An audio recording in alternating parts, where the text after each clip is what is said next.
नमस्कार दोस्तों। भारत के प्रमुख इतिहास के जितने भी आंदोलन हैं उसमें जो प्रमुख आंदोलनों हैं उन सभी को हम इस वीडियो में इस सीरीज़ में कवर करेंगे। तो वीडियो बहुत शानदार होने वाली है और ये इसका पहला वीडियो है इस सीरीज़ का। तो चलिए वीडियो को शुरू करते हैं। तो अगर आप जीटीपी से पूछिएगा कि भारत के प्रमुख आंदोलनों के बारे में बताइए तो उसमें जो भी सारणी आई है उसको मैं कवर करने वाला हूँ, जिसमें कि सबसे पहला जो है देखिए कि यहाँ पे भारत के प्रमुख आंदोलनों में से है समय अनुसार भारत के इतिहास में अब तक के सभी प्रमुख आंदोलन को हम कवर करने वाले हैं, जिसकी सूची जो है मुझे चैट जीटीपी से मिली हुई है। ठीक है, प्राचीन से आधुनिक भारत तक, स्वतंत्रता से पहले और स्वतंत्रता के बाद तक का जो भी आंदोलन होगा तो ये इसका पहला आंदोलन है, जो कि शॉर्ट वीडियो में हम समझेंगे। मेन उसके जो है टॉपिक को समझेंगे। तो चलिए वीडियो को शुरू करते हैं। प्राचीन मध्यकालीन आंदोलन, विद्रोह व क्रांतियाँ। ठीक है, जिसमें कि सबसे पहला इसमें जो आंदोलन मुझे चैट जीटीपी के द्वारा मिला है वो है संगम काल विद्रोह। जी, संगम काल विद्रोह। यहाँ पे आप देखिए संगम काल विद्रोह, ये है पहला हमारा आंदोलन। दक्षिण भारत के संगम युग। ठीक है, दक्षिण भारत में जो संगम युग है उसमें कहा गया है। देखिए एक मिनट, दक्षिण भारत के संगम युग। ठीक है, तो ये है संगम काल विद्रोह कब हुआ था? 300 ईसा पूर्व से में शुरू हुआ था। ठीक है, किसानों द्वारा किया गया था। ये संगम काल जो है विद्रोह किसानों द्वारा किया गया था। ठीक है, और ये जो विद्रोह है संगम काल विद्रोह, यह किसानों के जो संघर्षों को दिखाता है। यह आंदोलन आधुनिक अर्थों में बड़ा संगठित विद्रोह नहीं था, कि मतलब इसका जो है आंदोलन आधुनिक अर्थों में अगर समझा जाए, अगर अभी के हिसाब से समझा जाए तो ये आंदोलन उतना मायने नहीं रखता है, उतना बड़ा आंदोलन नहीं था। ठीक है, बल्कि इसमें करों, अनियमित उपज और भूस्वामियों के शोषण के खिलाफ जो है स्थानीय स्तर पर विद्रोह हुआ था। मतलब जो स्थानीय स्तर पर, छोटे स्तर पर इस आंदोलन को शुरू किया गया था, जिसमें कि करों के खिलाफ और जो स्थानीय स्तरों पर जो किसानों का शोषण हुआ करता था उसके विद्रोह में ये आंदोलन किया गया था। तो चलिए आगे देखते हैं। संगम काल किसान विद्रोह के जो मुख्य बिंदुओं के बारे में हम अगर समझेंगे तो इसमें क्या क्या, किस लिए ये, किस कारण जो ये आंदोलन हुआ था उसकी सूची की अगर हम बात करेंगे तो यहाँ पे आप देखिए कि सबसे पहले दिया गया है अधिक कर के खिलाफ जो है विद्रोह। अधिक कर के खिलाफ जो है विद्रोह। ठीक है, संगम साहित्य, जैसे संगम काल के ऊपर जो साहित्य लिखा गया है, जिसमें कि पुर नानरू पतिटपुर में जो है साहित्य है। ठीक है, संगम काल के ऊपर लिखा गया ये दोनों साहित्य है। इसमें उल्लेख मिलता है कि किसानों पर जमीन कर, पानी कर, उपज कर बहुत ज़्यादा लगाया जाता था। इससे जो किसान कई बार जो है स्थानीय मुखियाओं के खिलाफ विद्रोह करते थे।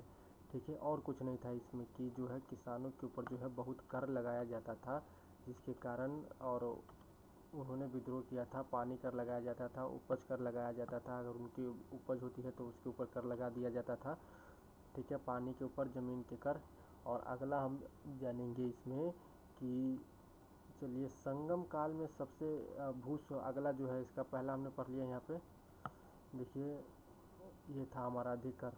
दूसरा, ठीक है, भूस्वामियों के शोषण के खिलाफ आवाज़। ठीक है, इस काल में जो है भूस्वामी, जो अब देखिए अगला हमारा जो है भूस्वामियों के शोषण के खिलाफ आवाज़ जो है इस आंदोलन में है। जो भूस्वामी थे, बड़े बड़े भूस्वामी, उनके जो है उन्होंने जो शोषण किया उसके खिलाफ जो है ये आवाज़ उठाया गया था इस आंदोलन में। ठीक है, संगम काल में सबसे बड़ा भूस्वामी वर्ग था बेलार। जो संगम काल का जो बड़ा जो भूस्वामी वर्ग था वो कौन था?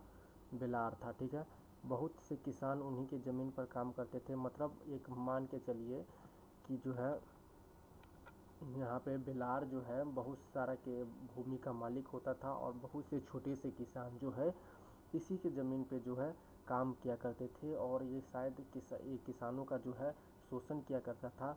उसी के खिलाफ जो है किसानों ने इसके खिलाफ जो है विद्रोह किया था। ठीक है, किसानों को जो इनकी भूमि में जो उपज हुआ करता था उसका बहुत बड़ा हिस्सा जो है बेलार को देना पड़ता था।